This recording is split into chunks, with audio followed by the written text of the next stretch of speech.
Le triple meurtre de la rue Toulier a fait de Carlos un héros partout où l'on combat l'Occident et ses soutiens. Le chacal s'en délecte. Il a toujours eu pour ambition de rentrer dans l'histoire, de faire jeu égal avec les puissants de ce monde. Au FPLP, le Front populaire de libération de la Palestine, Wadi Haddad, son mentor, ne s'y trompe pas. Il sait que la renommée de Carlos assure une publicité formidable à son organisation. Dès l'automne 1975, Haddad confie donc aux Vénézuéliens les commandes de plusieurs attentats. Carlos n'a que 26 ans. En guise de gratitude, il se convertit à l'islam. Et tant pis pour ses convictions communistes. Les Palestiniens ont fait de lui un mythe. C'est sa manière de leur témoigner sa reconnaissance.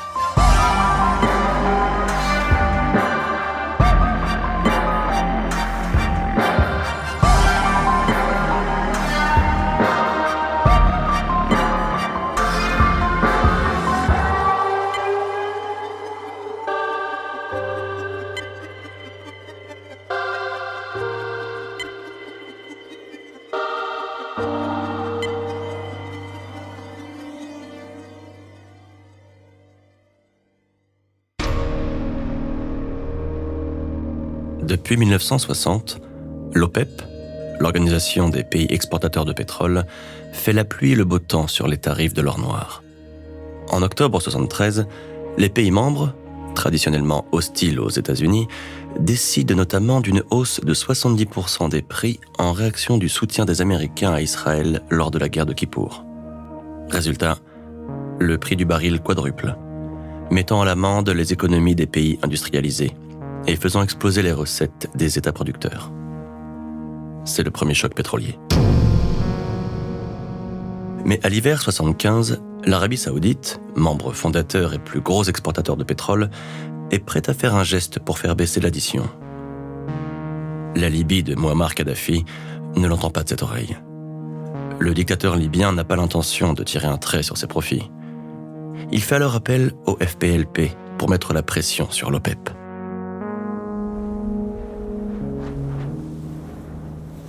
« 21 décembre 1975, Vienne, Autriche. Ce matin, le mercure plafonne à 1 degré dans la capitale autrichienne. À quelques jours de Noël, la ville est recouverte d'un manteau blanc. Le froid ne semble pas déranger Carlos et ses hommes qui approchent d'un pas déterminé du siège de l'OPEP.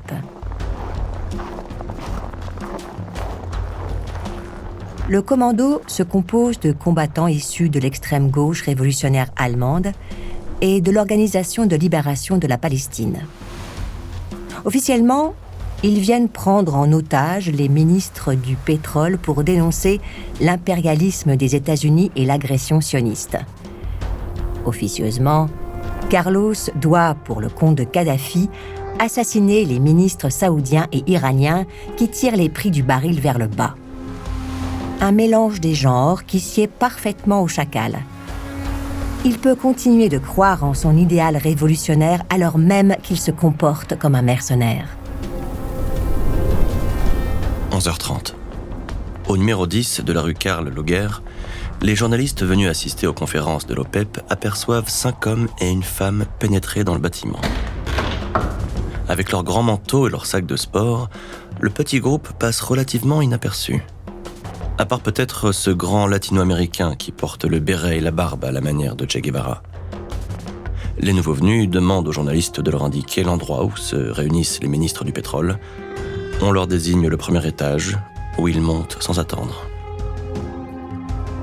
Quelques minutes plus tard, le fracas d'une fusillade fait trembler le bâtiment. Dans la salle de conférence, tout va très vite. Carlos et ses camarades tirent en l'air pour intimider les ministres. Immédiatement, on leur saute dessus pour les désarmer. 3 hommes perdent la vie. Le garde du corps du ministre irakien, un policier chargé de la sécurité du bâtiment et un membre de la délégation libyenne. Carlos finit par reprendre la situation en main. Il sépare les ministres du pétrole en 3 catégories: amis, neutres et hostiles. Les derniers il n'hésitera pas à les flinguer si les négociations n'aboutissent pas.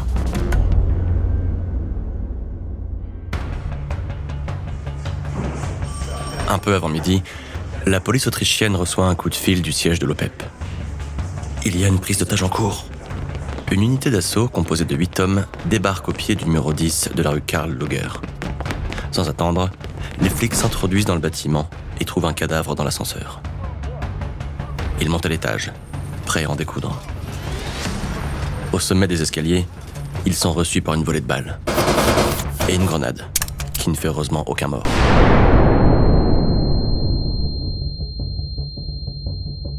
Les flics reçoivent l'ordre de battre en retraite. Et les négociations commencent. C'est Carlos qui traite directement avec les autorités autrichiennes. En plus des 11 ministres du pétrole, son commando retient 55 personnes. De quoi obtenir tout ce qu'il veut. La chancellerie accède à chacune de ses requêtes. D'abord, l'un de ses fidèles lieutenants, touché pendant l'assaut des flics, est hospitalisé avec l'assurance qu'il ne sera pas interpellé. Ensuite, la radio autrichienne diffuse un long communiqué qui reprend les revendications de l'opération. Enfin, un avion de ligne est mis à la disposition du commando. Le lendemain matin, Carlos, ses hommes et 42 otages quittent le siège de l'OPEP en bus. Ils se rendent à l'aéroport et s'arrachent du sol autrichien dans le DC-9 qui les y attend. Le DC-9 et sa précieuse cargaison sillonnent le ciel méditerranéen à la recherche d'un pays qui voudrait bien les accueillir. Mais aucun État ne veut officiellement tendre la main à des terroristes. Même la Libye de Kadhafi fait la sourde oreille. C'est finalement l'Algérie qui leur ouvre les bras. À l'atterrissage, Carlos s'entretient avec les membres les plus éminents du gouvernement algérien.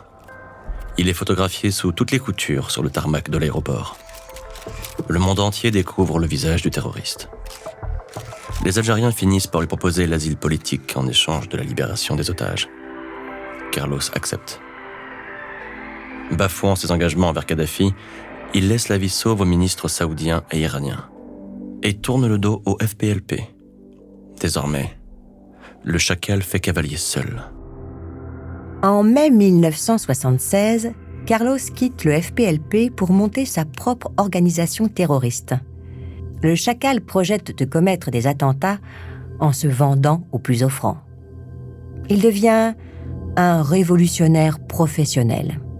Mais ses associés tombent un à un, à commencer par Wadi Haddad, son mentor, dont tous les projets virent au fiasco. En 1976, Haddad est même expulsé du FPLP. Il meurt 2 ans plus tard, empoisonné. Le 27 décembre 1978, le président algérien Ouari Boumedienne, qui a accueilli Carlos à bras ouverts, après la prise d'otage de l'OPEP, meurt à son tour. Le Vénézuélien n'est plus le bienvenu dans le monde arabe.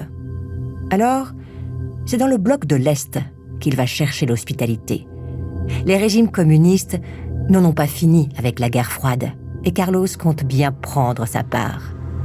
En 1979, il s'installe à Budapest. La Hongrie ne sait pas vraiment quoi faire du chacal. Depuis la prise d'otage de l'OPEP, les autorités hongroises ont promis à l'Autriche de coopérer pour retrouver les terroristes. Mais la Hongrie appartient toujours au bloc soviétique et prend ses ordres directement auprès de Moscou. Or, les Russes protègent le terroriste. Budapest choisit donc de ménager la chèvre et le chou.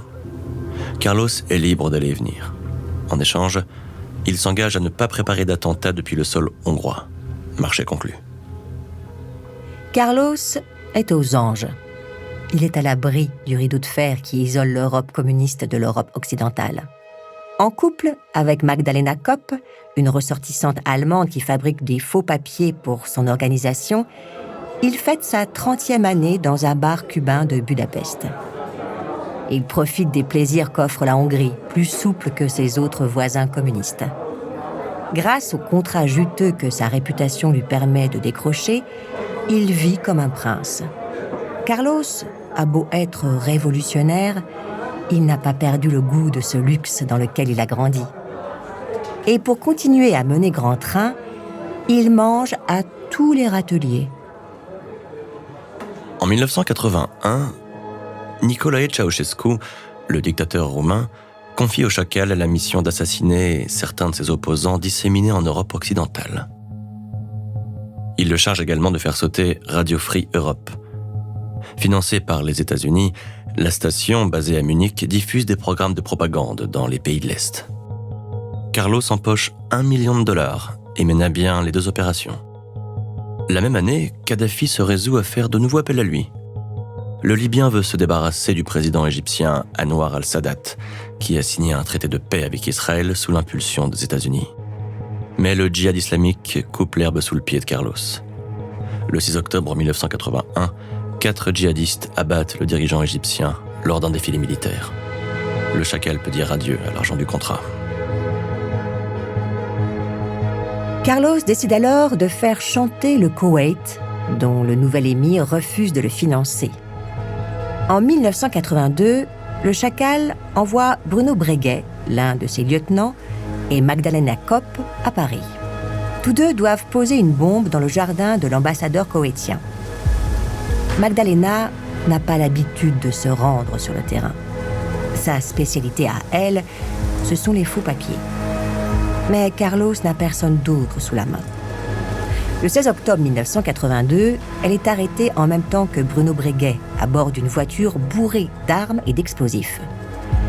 Carlos perd ses camarades les plus proches, et il est prêt à tout pour les faire libérer.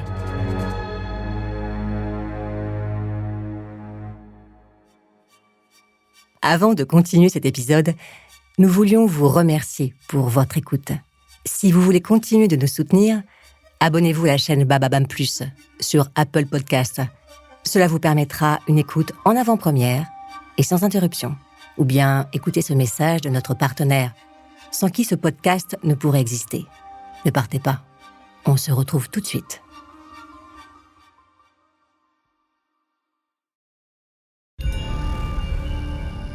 Le 25 février 1982, l'ambassade de France à La Haye, aux Pays-Bas, reçoit un courrier signé Carlos.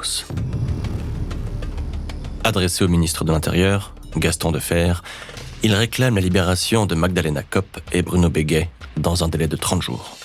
En cas de refus, Carlos promet de faire la guerre à la France. Les autorités françaises prennent la missive très au sérieux. Non seulement les empreintes que Carlos a laissées en guise de signature ne laissent aucun doute sur son authenticité, mais les flics savent également de quoi le terroriste est capable. Le meurtre de 2 de leurs collègues 7 ans plus tôt, rue Toulier, leur reste en travers de la gorge. Et l'attentat du drugstore Publicis, qui visait précisément à appuyer une prise d'otage à l'ambassade de La Haye, a marqué les Parisiens au fer rouge.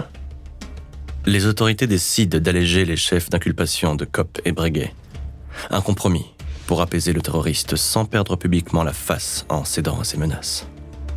Mais Carlos ne s'en contente pas. Il profite de ses liens récents avec la Syrie pour organiser des attaques sur le sol français. Comme toujours, le chacal joue sur les 2 tableaux. D'une part, il veut faire pression sur Paris pour obtenir la libération de Kopp et Breguet. D'autre part, il agit pour le compte du régime syrien à qui la France s'oppose dans la guerre civile au Liban. Grâce à l'argent de la Syrie, Carlos finance sa vendetta personnelle. Le 29 mars 1982, le Capitole part de la gare de Paris-Austerlitz en direction de Toulouse. Vers 20h40, le train approche de la Jonchère-Saint-Maurice, une commune située à une vingtaine de kilomètres de Limoges. Après le passage d'un pont, le conducteur entend une déflagration. Il stoppe immédiatement les machines. À sa descente de la locomotive, il fait face à une vision apocalyptique. Une bombe a soufflé entièrement la voiture numéro 18. Le wagon n'est plus qu'un amas de tôle enchevêtrée. 5 morts et 28 blessés sont à déplorer. Un mois plus tard, le 22 avril, quelques minutes avant le début du procès de Magdalena Kopp et Bruno Breguet, une voiture piégée explose devant le 33 de la rue Marbeuf, dans le 8e arrondissement de Paris. Bilan, 1 mort et 68 blessés. Malgré tout, les magistrats ne se laissent pas impressionner. Le tribunal condamne Kopp et Breguet à des peines plus lourdes que ce que réclamait le procureur de la République.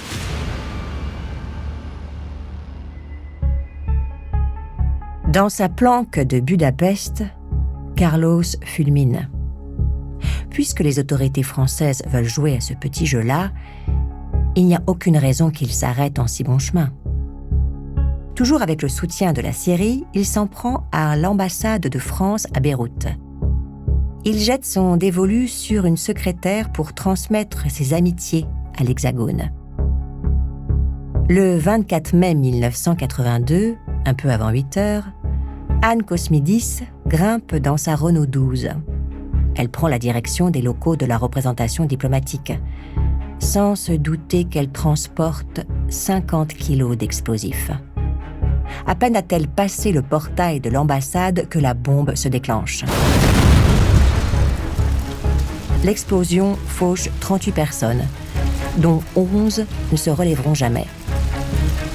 Quand il s'agit de se battre pour sa propre cause, Carlos ne lésine pas sur les moyens.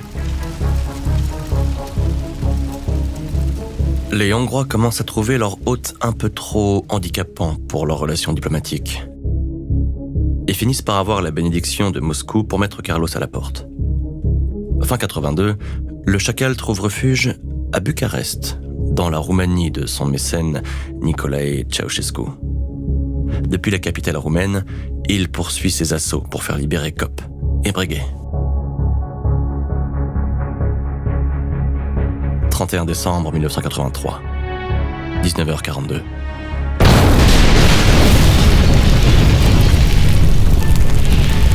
Le TGV Paris-Marseille est coupé en deux par l'explosion d'une bombe placée dans une mallette. 20 minutes plus tard, en gare Saint-Charles, dans la cité phocéenne, les consignes sont pulvérisées par une déflagration qui creuse un cratère d'1 mètre de profondeur dans le sol. Les 2 attentats emportent 5 personnes et font 34 blessés. Marseille n'a pas été choisi par hasard par le Chacal. Son maire n'est autre que le ministre de l'Intérieur, Gaston Defferre. Carlos a toujours su marquer les esprits. Ces attentats perpétrés la veille de la Saint-Sylvestre, personne ne pourra les oublier. Il a déjà appliqué la recette 10 ans auparavant, en tentant d'assassiner le PDG de Marks & Spencer à Londres, à 2 jours de la nouvelle année. C'est une guerre psychologique qu'il mène à la France, et ce n'est pas lui qui cédera le premier. Le 1er janvier 1984, il transmet à l'agence France-Presse une lettre dans laquelle il revendique les attentats en se cachant derrière l'organisation qu'il a fondée, comme il le fait à chaque fois. Personne n'est dupe, mais Carlos se croit intouchable. Et il l'est, pour le moment. Pour les autorités françaises, la coupe est pleine. La DST, la Direction de la surveillance du territoire, reprend la traque débutée en 1975, après la fusillade de la rue Toulier. Un homme, en particulier, se lance aux trousses de Carlos. Philippe Rondeau, nom de code Max. Un agent secret qui ne trouvera le repos qu'après avoir mis Carlos derrière les barreaux. Et en ce milieu des années 80, il compte sur la décadence du bloc soviétique pour lui faciliter la tâche.